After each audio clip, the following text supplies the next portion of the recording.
Estamos nuevamente con ustedes y esta vez tenemos al diputado Alejandro Reyes para hablar precisamente de esta convocatoria a diálogo realizada por el gobierno. ¿Cómo está, diputado? Buenas noches.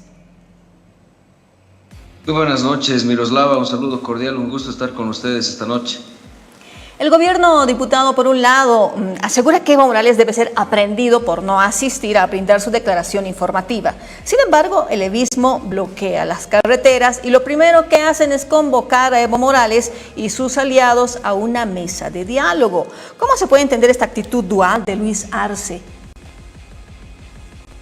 Bueno, realmente la única forma de entender es que simplemente Luis Arce Catacora no tiene la valentía para aprender a Evo Morales. Y que claramente acá, por un lado, basta una señal de que se va a hacer un bloqueo para que el señor Luis Arce Catacora lo convoque al diálogo. Debe ser la primera vez en la historia de que una persona buscada con una posible orden de aprehensión esté siendo convocada al diálogo, cuando ya se ha apresado incluso a los otros sospechosos de los crímenes y claramente acá Evo Morales no está respondiendo por absolutamente nada. Entonces, creo que ya es una muestra real de la debilidad, del estado de debilidad que tiene hoy Luis Arce Catacora, que no manda, que no logra imponerse, que no tiene margen de cintura y que no tiene capital político. Hoy debe ser el peor presidente que hemos tenido en muchísimo tiempo.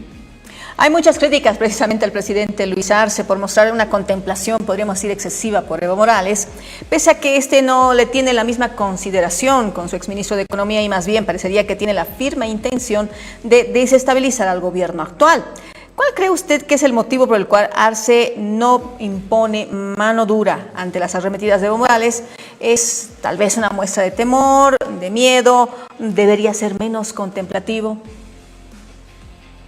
La única respuesta es que simplemente Luis Arce Catacora ya no controla el gobierno.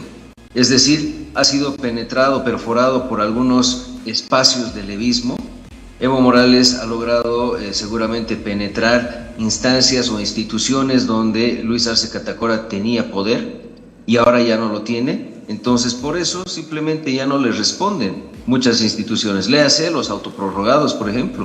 El Tribunal Constitucional, el Tribunal Supremo Electoral, ninguno de ellos ya responde del todo al gobierno porque Luis Arce Catacora no ha entendido que está en un periodo de transición donde lo único que tiene que hacer es garantizar la elección del 2025, garantizar esa elección con un padrón nuevo, con un padrón saneado, transparente y que claramente sea una elección confiable para entregar el mando democráticamente, transmitir el poder como tiene que ser. Claramente ese es el único mandato que hoy tiene Luis Arce Catacora. El resto ya no manda, el resto ya no tiene poder, el resto ya no tiene convencimiento, ya no tiene asamblea y por eso prácticamente tiene que estar suplicándole a Evo Morales, suplicando a las instituciones, cambiando al comandante de la policía, porque seguramente lo que está empezando a ver es muchas personas que estarían complotando y eso le genera pues susceptibilidad al señor Luis Arce Catacora, que ya no tiene control de nada. Cabe recordar que tanto la expresidenta Yanine Áñez, Luis Fernando Camacho, Marco Pumari, otros opositores han hablado de que no han tenido la oportunidad de tener un juez natural. Ahora Evo Morales reclama esa figura en el caso que se le sigue por estupro y trata de tráfico. Y es más, su abogado Nelson Cox pedirá la extinción del caso porque asegura que en 2020 no se encontró delito. ¿La justicia está funcionando realmente entonces de acuerdo al cliente? Realmente de acuerdo a la presión política. Vuelvo a repetir, creo que una persona que ya desde el fin de semana, estamos hablando sábado o domingo, se hablaba de que tendría una orden de aprehensión que nadie está firmando, que nadie la saca y que Evo Morales hasta ahora de alguna forma logra frenar esa orden de aprehensión que demuestra que tiene todavía incidencia en el Poder Judicial y que Luis Arce Catacora no puede hacer nada en contra de ello. Por eso, seguramente van a pedir la extinción del proceso, seguramente van a hacer cualquier chicana judicial, pero la realidad es muy simple. La justicia está sometida entre dos bandos, entre dos mafias que simplemente están disputándose el poder político por el poder y que lastimosamente no hacen en lo absoluto algo por mejorar las condiciones de Bolivia. A esto, diputado, sumar el hecho del anuncio de uno de los vocales del Tribunal Supremo Electoral que da a entender que es muy probable que no se den las elecciones judiciales. Esto implicaría realmente que no se dé ese cambio necesario en el país, en el sistema judicial.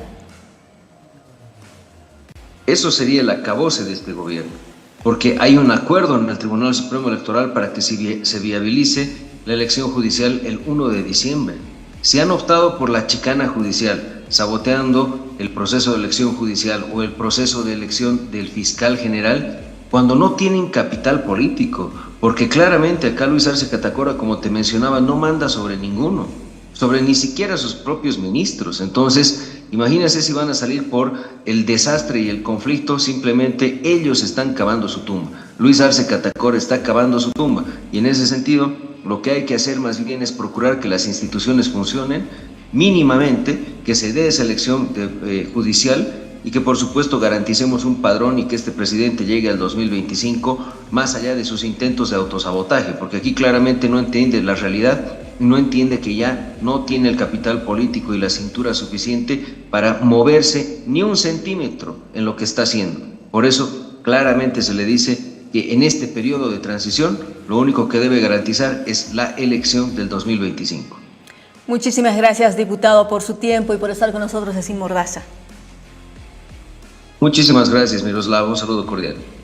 De esta forma, amigos, hemos llegado al final del programa.